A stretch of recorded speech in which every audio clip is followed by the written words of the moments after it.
All right, here we go. Chapter 2. The Constitution of the United States of America, one of the greatest documents ever to be produced by humankind. We really can't do it justice in this little bit, but we'll try. Now, before we got to the Constitution, it was just not a bunch of men. It was just not the 55 fathers at Philadelphia that created this thing out of thin air. There were events which led up to it, historical accidents, if you will. Some would claim that they were not accident, divinely inspired, that led up to this document that has since served as a bastion of liberty as to how a country can be governed. So there was this road to revolution in the 13 English colonies. The colonists as a group of individuals were freer, more equal, more prosperous, and less burdened than any other part of mankind, is how your book describes that, with the obvious exception of slaves and indentured servants. The British Parliament and King had let individuals and groups go over there to colonize the land. This was a great boon for England. And when they left, there was not much that Britain could do to govern them. And so they allowed this self-governance. And this became known as the policy of salutary neglect. So the colonists that were over there and those that were born there grew up with this idea that it was their right to dictate their own fate. And so when those things began to be taken away, they saw this as a personal affront to their rights of humanity and also their rights as Englishmen. There you have it. Let's move on. Now, what changed this period where England was fine with the colonists and the colonists were fine with England? Well, there were other countries that were competing for the wealth of the New World, one of them being the French. And the French were engaged in a war with England that would become known as the French and Indian War, or the 7 Years' War, it is sometimes called. And it was very expensive for the British Crown. And after the war is over, the British Crown reasons that the colonists had benefited greatly from the protection that the Crown had offered, and therefore they should pay part of the cost for that protection. And so they began to tax the colonists. And the colonists rebelled with the phrase that you're all familiar with, that you've heard since elementary school. No taxation without representation. And this cry really was a legal argument that if you're going to be taxed as a British subject, that you ought to have representation in Parliament. And since the colonists had no representation in Parliament, there was no right to tax them. So this was a major legal justification as to why the colonists should not be taxed. And it really led to this rebellion that we will get to.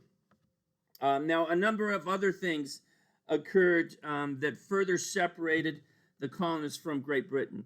So as all this was going on, the colonists, particularly the elites within the colonists, they established what became known as the First Continental Congress. It was a group, a meeting of delegates to decide what they were going to do about what Britain was doing to them. And so this First Continental Congress met in September of 1774 in Philadelphia to discuss the future of their relations with Britain. There were some who wanted to reconcile, and there were others who were hot for independence. And talk for independence was common among the delegates. Thomas Paine, he wrote a pamphlet that has been called the most influential pamphlet ever written, called Common Sense. And in that pamphlet, he argued that a larger body should not be controlled by a smaller body. He's making a physical argument. He looks at the universe, and everybody knew at the time that the sun was the largest body in as far as they could tell in their universe, in this solar system, and everything revolved around it. And so it was really that kind of an argument. This is a natural argument. It's just in nature that larger bodies should be controlled by smaller bodies. And the colonies were larger than the Isle of Great Britain. And so part of the argument was that they should not be controlled by a smaller body. And of course, it would go back to no taxation without representation as well. Now, this First Continental Congress, on June 7, 1776, Richard Henry Lee of Virginia, he said that these United States are of right and ought to be free and independent states. Now, it's interesting that he's using the term United States. To England, they would have been colonies. The colonists, however, saw themselves as independent states.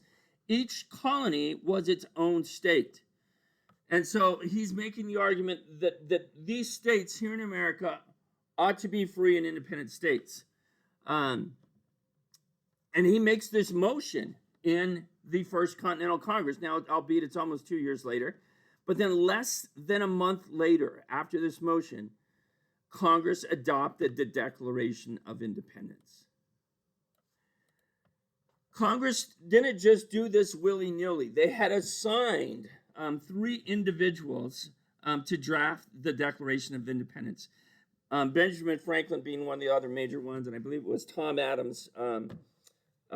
Adams, who was the third, John Adams, who was the third. But the task fell largely to Thomas Jefferson. If you've ever written by committee, it's a terrible way to write. So Jefferson just takes this thing, and at the time it's amazing. At the time, he's only 32 years old. And he writes this well-worded, brilliantly crafted legal argument in many respects as to why, legal and logical argument as to why the colonists had a right to break away from Great Britain. The genius of it was that he invoked natural rights, or this idea that certain rights are inherent in human beings and are not dependent on government for their existence. In other words, the argument prior to this was if an individual within a government had rights, it was because the government granted him that right. Otherwise the government or those rights didn't exist. So Thomas Jefferson, he's making a fundamental, he's got a fundamental disagreement with that logic.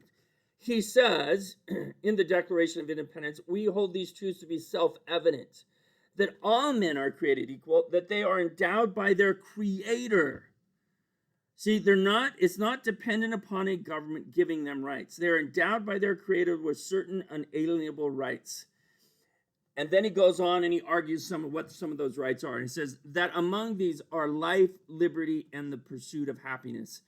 So, and we're going to come back to this life, liberty, and particularly the pursuit of happiness, and call it something else. But within this, he's making the argument that legitimate government requires the consent of the governed. Now, where does he get these ideas from? He doesn't pull them out of thin air. He got these ideas from a guy by the name of John Locke.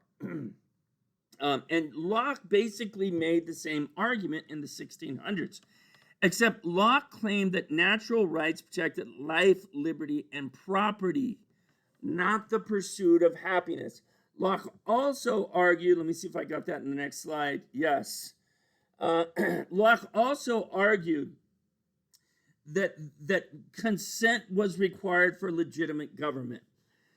For Locke, the most important purpose of government was to protect property.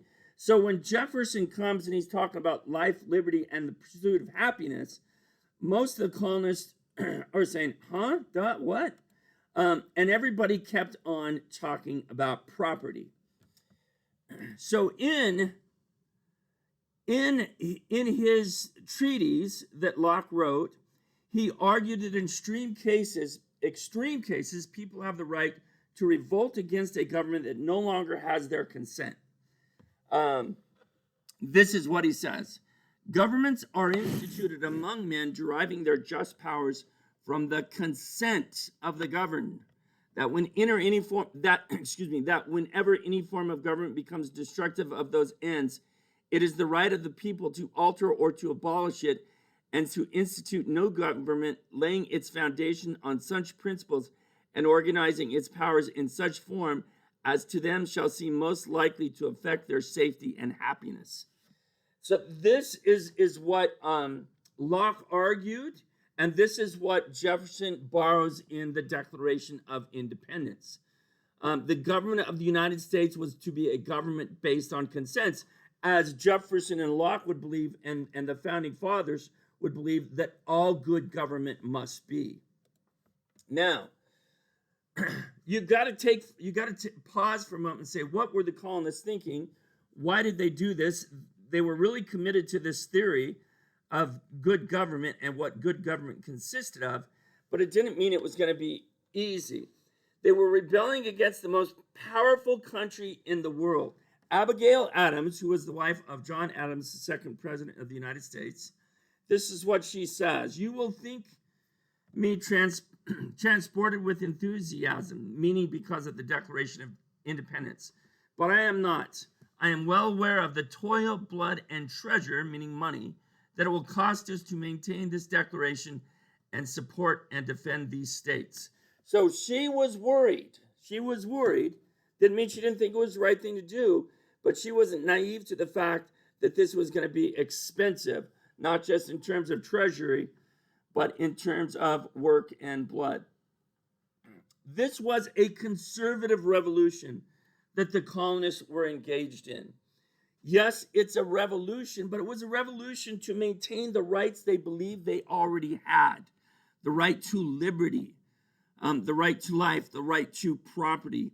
So it was a conservative movement that didn't drastically alter the colonists' way of life. Its goal was to restore those rights that they believed that they always had before the 7 Years' War. The French Revolution, by contrast, so the French Revolution takes place in 1789, the same year the Constitution goes into effect.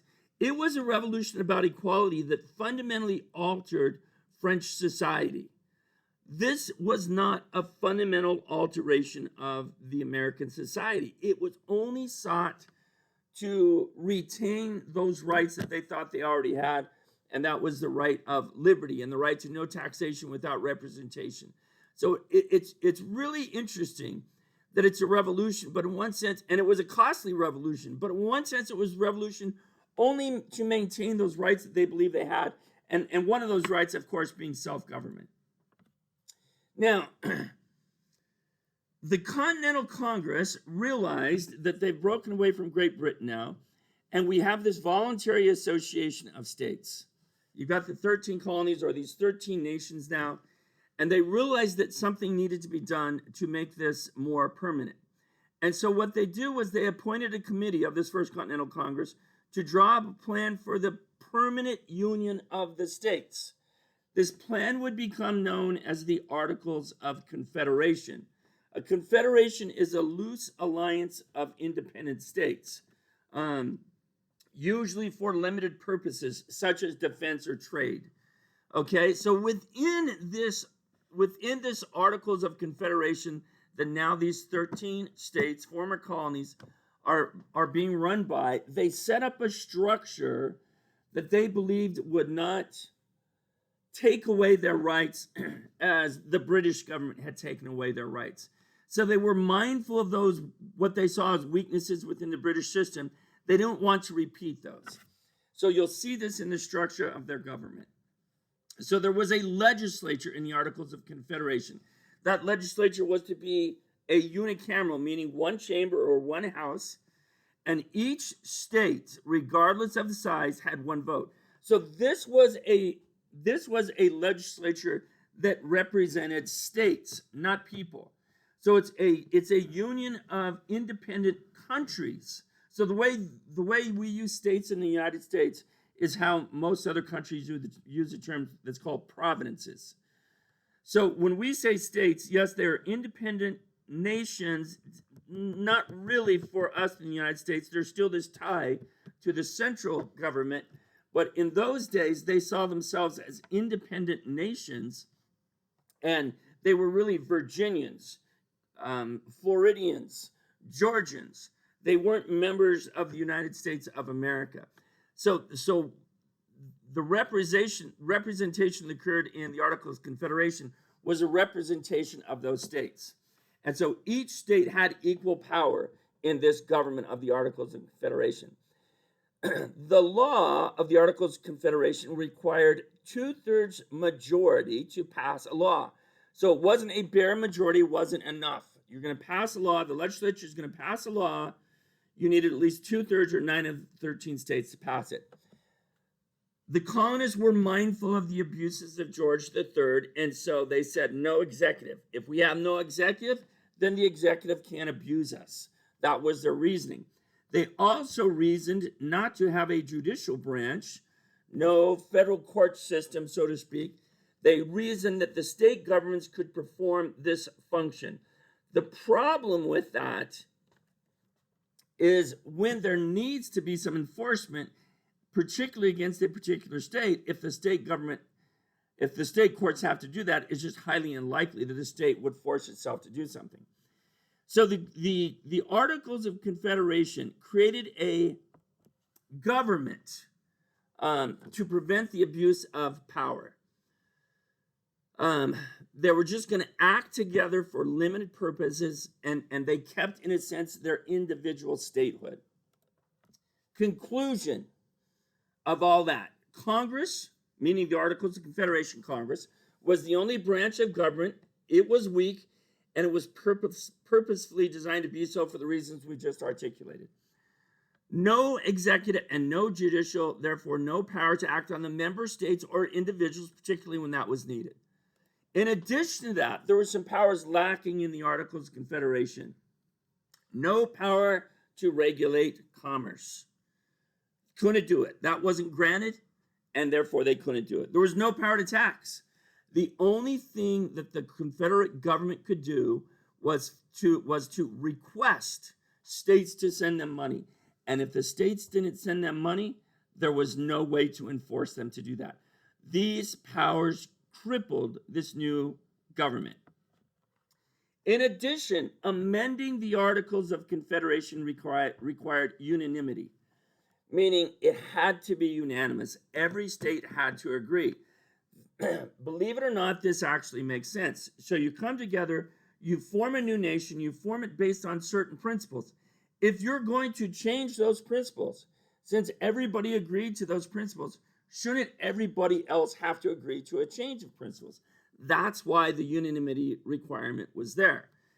Consequently, because of that unanimity requirement, the Articles of Confederation were never amended, which actually turned out to be a blessing in disguise, since if they were amended, maybe the nation would have continued to limp along under this weak and ineffective form of government, and the Constitution never would have been established.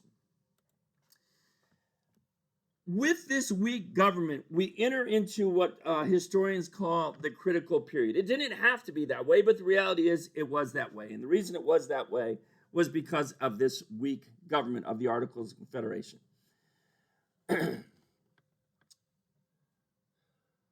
Now, the critical period are the years, in a sense, after the Articles of Confederation that would lead up to the Constitutional Convention. Some of the weaknesses or the things that caused issues in this critical period were foreign relations. You got no power to regulate trade, including foreign trade. And so foreign nations were taking advantage of the states and playing them against each other. And commerce. The states, since there was no power to regulate commerce, the states quarreled among themselves, charged each other tariffs, and was just choking off economic activity because of that. James Madison, the fifth president of the United States, one of the founders, he saw what was going on, very worried about it, and so he called for a meeting in Annapolis, Maryland, to deal with these issues. This meeting was to be held in September '86. Problem: only 5 states sent delegates. So everybody knows there's a problem. 5 of the states had enough gumption to send delegates.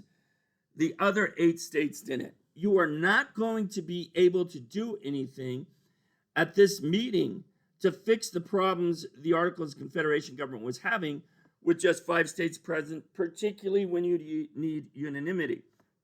Alexander Hamilton, the guy on the $10 bill, he decided to snatch victory out of the jaws of defeat, because if they go away from this meeting and accomplish nothing, it's just going to make the government weaker.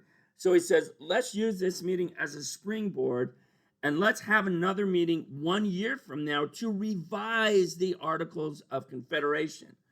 Now, what makes them think 1 year from now anybody's going to show up? Nevertheless, that was the thinking. Now, where they're going to have this meeting is a place called Independence Hall. If you've ever been to Knott's Berry Farm, in the parking lot, you have seen a replica of this building. You've seen a replica of this building, and you will recognize this building from what you saw in the Knott's Berry Farm parking lot. So what happened then was as we said here, there's going to be a meeting in Maryland, Annapolis, you've got this Maryland, Annapolis meeting, and they've called for a meeting a year from now. So what makes them think anybody's going to come? Well, what makes them think anybody's going to come is maybe things will get worse. And that's exactly what happens. Things get worse. A guy by the name of Daniel Shea, he was a Revolutionary War hero. He gets back to his farm in Massachusetts, and he gets a tax bill to pay his property taxes for the time that he was in the Revolutionary War when he was not being paid. And so he decides that enough is enough, and he is going to go to the courts, and he's going to shut them down so he doesn't have to pay this tax. So in those days, if you didn't pay a tax, and even today actually, if you don't pay a tax, what happens is they foreclose on you, and they sell your property, and the way they sell your property and they use the proceeds to pay the tax. The way they foreclose on you is they go to the courts. So his rebellion, where he went with some other farmers and shut down the courts in Massachusetts where he lived, bred fear into the property classes of mobocracy. And so because of that, the meeting in Philadelphia a year later, 12 of the 13 states sent delegates to Philadelphia to revise the Articles of Confederation. Now, there's a fundamental difference between the Articles of Confederation and the Constitution. The Articles were written in response to a powerful government, the Parliament, the perception of an overbearing king. And so consequently, the founders responded by making their new government, the Articles of Confederation, weak. On the other hand, the Constitution of 1787, so this is the summer of 1787, when the founders meet in Philadelphia, was written in response to the weakness of the Articles of Confederation. So consequently, the founders are going to respond by creating a stronger national government. That is not to suggest that they forget what happened under the Articles of Confederation. So the reality is they're going to try and balance the two. Let me just jump ahead to a slide. I do this out of order. This becomes known as the Madisonian dilemma. So this is the central problem of the convention.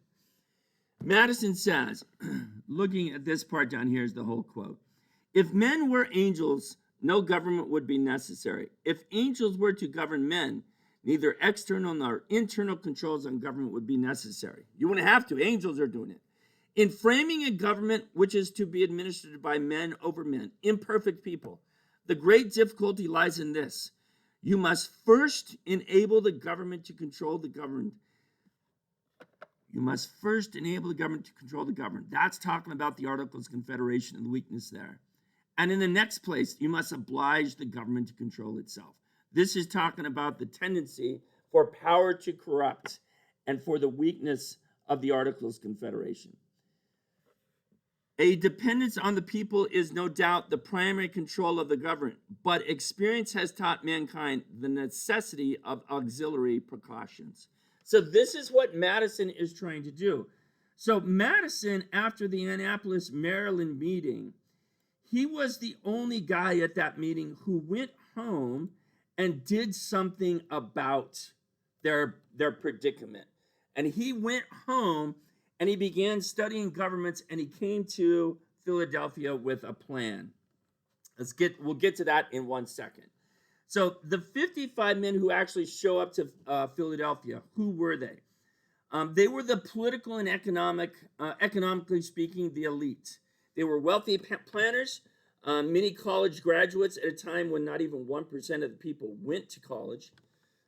Most had political experience in the States, or some even in the English government. And most were coastal urban residents rather than farmers and rural residents. So that's who they are. That's who they are. That is going to influence what they think. All right. So Madison. Let's get to Madison in 1 second. Sorry. So the 55 of Philadelphia did not share the same political philosophy. Now, many of them shared many things, but not every one of them shared the same political philosophy. But there was a common core of ideas that they agreed on those critical questions. They agreed on human nature. They saw human nature as self-interested, that individuals looked out for their own self-interest. They also agreed on the causes of political conflict. In Federalist 10, the Federalist Papers were a group of newspaper articles that were written after the Constitutional Convention to explain to the delegates of the New York State ratifying convention how this new proposed constitution would work, and how they believed it would work and why they should accept it. So in Federalist 10, Madison, who wrote Federalist 10, he says, and everybody agrees that causes of political conflict was the unequal distribution of property. And that was just not physical property, it was also wealth. And that causes political conflict, they believe. The objects of government, they all agreed that the object of government was to preserve property. That was a big deal for them. And they all believed in the nature of Republican government. The secret of good government is balanced government. And so this idea of separation of powers prevents the tyranny of one branch by another. Balanced government. You've got also federalism would become a form of balanced government. So these core principles, they all agree to. As I was saying, so Madison goes back to his house, Mount Vernon, studies government, and comes to this Constitutional Convention with a plan. This plan would become known as the Virginia Plan, since he was from Virginia, and it was introduced by the Virginia delegation. Governor Edmund Randolph was the one who introduced it. Also, it would become known as the Large States Plan because if passed, it would favor the large states.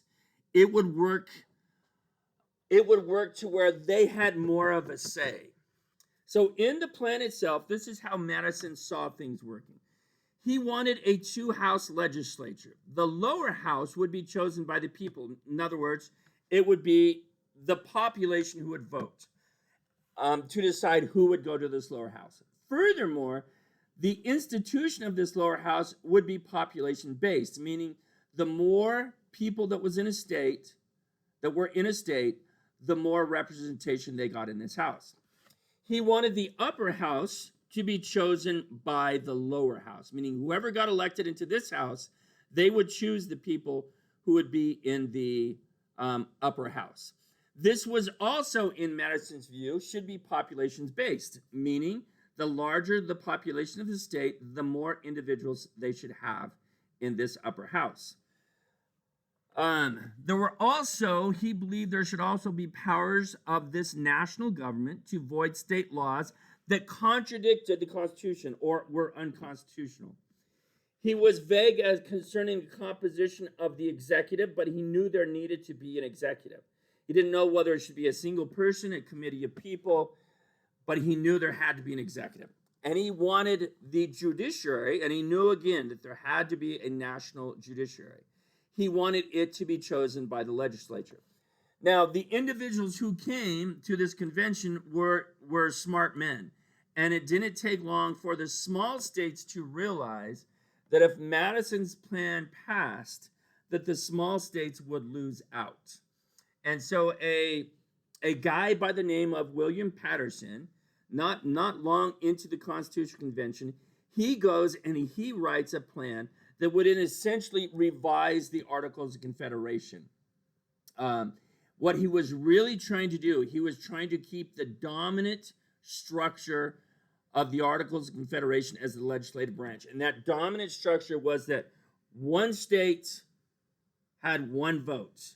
It would be based, the new government, if the New Jersey plan had its way, would be based on state equality, that the states were what was being represented, not the people. Not the people. All right. In addition to that, in the New Jersey plan, so let's look at the structure of the New Jersey plan. So each state is still going to have one vote because he's keeping the structure of the New Jersey plan. Each state's going to have one vote, but he knew that there were problems with the Articles of Confederation, so he wants to deal with those problems. He's going to give power to Congress to impose taxes and regulate commerce. And congressional acts would be the supreme law over states. Furthermore, he'll create an executive. It will be a plural executive, and that will be elected by the states. And there would be a judicial, which would be appointed by the executive. The problem with the New Jersey plan is if it passed, it would have merely amended the articles, and the country would have continued under this weak and loose confederation of states that it put it right back where it was. Okay, this is where we're stopping on this one, and I'll pick up on the next video from here.